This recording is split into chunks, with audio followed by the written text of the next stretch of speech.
आज हम एक ऐसी घटना के बारे में बात करने वाले हैं जो सच कहूं तो काफी परेशान करने वाली है और ये हमें बहुत गहरी सोच में डाल देती है। जमशेदपुर में एक रिटायर्ड टाटा स्टील एम्प्लॉय से जुड़ा ये पूरा मामला सामने आया है और इसने सबको झकझोर कर रख दिया है। हमारा मकसद यहाँ किसी पर जजमेंट पास करना बिल्कुल नहीं है, बल्कि उन तथ्यों को एकदम ऑब्जेक्टिवली और क्लियरली समझना है जो अब तक इन्वेस्टिगेशन में सामने आए हैं। तो चलिए बिना किसी देरी के देखते हैं कि आखिर इस मिस्ट्री के पीछे की कड़ियां क्या हैं। इस पूरे केस की शुरुआत ही एक बहुत बड़े पैराडॉक्स से होती है। एक तरफ इतना भयानक और ब्रूटल क्राइम और दूसरी तरफ घटना के तुरंत बाद एकदम शांति से 100 नंबर डायल करके सरेंडर कर देना। ये दोनों बातें आपस में बिल्कुल मैच नहीं करती, राइट? कोई भी इंसान सोचेगा कि आखिर उस मोमेंट पर उस शख्स के दिमाग में क्या चल रहा होगा। ये सीधे तौर पर ह्यूमन साइकोलॉजी पर एक बहुत बड़ा सवाल खड़ा करता है कि एक इंसान इतना बड़ा कदम उठाने के बाद इतना शांत कैसे रह सकता है। अब आते हैं इस घटना के बेस फैक्ट्स पर। अ शॉकिंग ट्रिपल मर्डर। किसी भी कॉम्प्लेक्स मामले को समझने के लिए सबसे पहले उसकी बुनियाद देखनी होती है। ये सब शुरू होता है जमशेदपुर के एग्रीको इलाके के क्वार्टर्स में। यहाँ हम सिर्फ उन्हीं डॉक्यूमेंटेड और वेरीफाइड तथ्यों पर फोकस करेंगे जो कंप्लीटली एस्टैब्लिश हो चुके हैं। सबसे पहले इस नंबर पर गौर कीजिए, 61। ये सिर्फ एक नंबर नहीं है, ये आरोपी रविंद्र प्रसाद सिंह की उम्र है। और ये डिटेल बहुत क्रूशल है। क्यों? क्योंकि ये उनके लाइफ स्टेज को दर्शाता है। वो हाल ही में रिटायर हुए एक टाटा स्टील कर्मचारी थे। 61 की उम्र एक ऐसा पड़ाव होता है जहां इंसान आमतौर पर अपनी जिंदगी भर की मेहनत के बाद रिलैक्स और सेटल होने की उम्मीद करता है। उस स्टेज पर आकर ऐसी घटना का आधार बनना इस केस को और भी ज्यादा कॉम्प्लेक्स बना देता है। यहाँ हमें थोड़ा रोककर इस ट्रेजेडी की ग्रेविटी को समझना होगा। इस घटना में जिन्होंने अपनी जान गंवाई, उनमें उनकी पत्नी सरिता, जिनकी उम्र 55 साल थी, उनकी बेटी सुप्रिया, जो सिर्फ 31 साल की थी, और उनका बेटा रविशेख कुमार सिंह, जिसकी उम्र 30 साल थी। एक पूरे परिवार का इस तरह से खत्म हो जाना बहुत ही भारी शोक की बात है। इन्हीं पेनफुल फैक्ट्स को ध्यान में रखते हुए ही हमें आगे की डिटेल्स को एनालाइज करना है। अब देखते हैं पुलिस इन्वेस्टिगेशन का angle. Building a case. Surrender तो हो गया, लेकिन कानूनी प्रक्रिया तो यहीं से शुरू होती है। चाहे कन्फेशन पहले ही मिल गया हो, लॉ एनफोर्समेंट एजेंसीज को एक ठोस एयर टाइट केस बनाना ही पड़ता है। आइए देखते हैं कि क्राइम सीन को प्रोसेस करने के लिए क्या स्टेप्स लिए जा रहे हैं। इस टाइमलाइन को थोड़ा ध्यान से समझते हैं। सोमवार को यह क्राइम होता है और आरोपी खुद 100 पर कॉल करके सरेंडर करता है। फिर उसी दिन यानी सोमवार रात को उनकी सबसे बड़ी बेटी प्रिया कुमारी गुड़गांव से आती हैं। अगले दिन मंगलवार तक आरोपी को जुडिशियल कस्टडी में भेज दिया जाता है। एफआईआर दर्ज होती है और उनका दूसरा बेटा अभिषेक रायपुर से जमशेदपुर पहुंचता है। ये पूरा सीक्वेंस दिखाता है कि लीगल प्रोसीडिंग्स कितनी तेजी से हुई और बाकी फैमिली मेंबर्स कब इस ट्रैजिक रियलिटी का हिस्सा बने।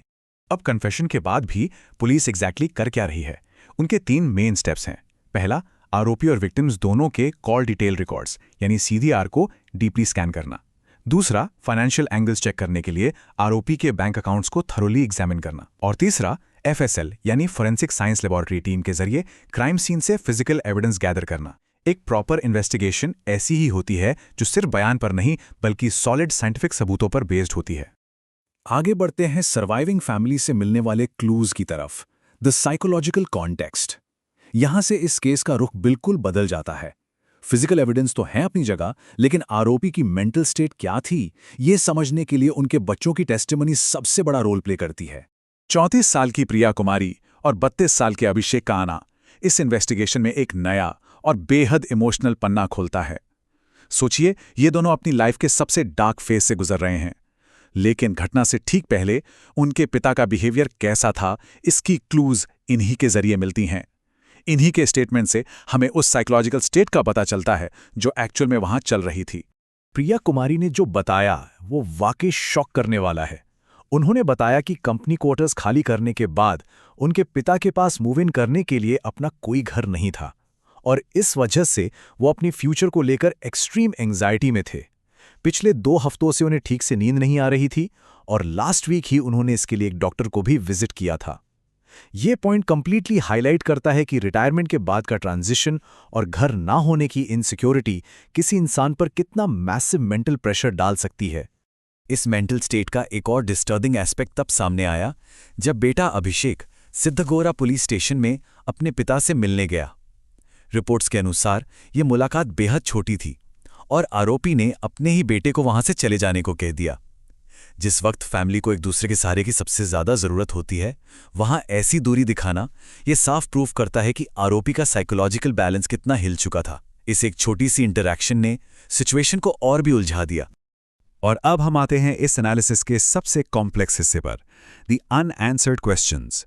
ये स्ट्रिक्टली एक ऐसा ओपन एंडेड केस बन चुका है जिसने सबसे बड़ा सवाल यानी क्राइम का असली क्यों अभी तक मिसिंग है। अगर हम पूरे केस को स्टेप बैक करके देखें तो एक क्लियर कॉन्ट्रास्ट दिखता है। एक साइड पर हमारे पास द नोन्स हैं, कन्फेशन, 100 पर खुद कॉल करना और वेपन्स जैसे कुल्हाड़ी और हथौड़े का बरामद होना। लेकिन दूसरी साइड में देखें तो द अननोन्स की लिस्ट में एक बहुत बड़ा गैप है। आखिर इस इंसिडेंट का एग्जैक्ट ट्रिगर क्या था, मोटिव क्या था? पुलिस लगातार पूछताछ कर रही है लेकिन कोई क्लियर रीजन एस्टैब्लिश नहीं हो पाया है। एक तरफ फिजिकल एविडेंस का पहाड़ है और दूसरी तरफ मोटिव का कंप्लीटली खाली होना। तो अंत में बात घूम फिरकर एक ही सवाल पर आ जाती है। एक आम इंसान जो अपने जीवन के एक मेजर ट्रांजिशन से गुजर रहा हो, उस पे ऐसा कौन सा साइकोलॉजिकल बोझ पड़ता है जो उसे ऐसी एक्सट्रीम और इनएक्सप्लिकेबल ट्रेजेडी क्रिएट करने पर मजबूर कर दे। ये मामला सिर्फ एक क्राइम की फाइल तक सीमित नहीं है।